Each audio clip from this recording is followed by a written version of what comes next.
аз съм Хюсна Хюсеин, кариерен и финансов консултант. През изминалите няколко месеца работихме заедно с Champions Factory по наръчника на младия предприемач. Обучението минава много добре. Вчера разгледахме частта с финансовата грамотност, а днес частта с предприемачеството.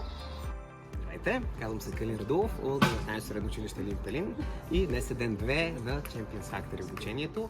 До момента програмата се струва доста практична, с примери и задачи, които можем много лесно да имплементираме с младежите. И до момента минахме през всички уроци теоретични и днес ще се занимаваме с бизнес план и най-вече с предизвикателството, което и ние ще отправим на нашите ученици. Да ще се пробваме и ние първо в него, за да можем след това да знаем за какво ще ги предизвикаме тях. Здравейте, казвам се Милица и съм от фондация Писания камък.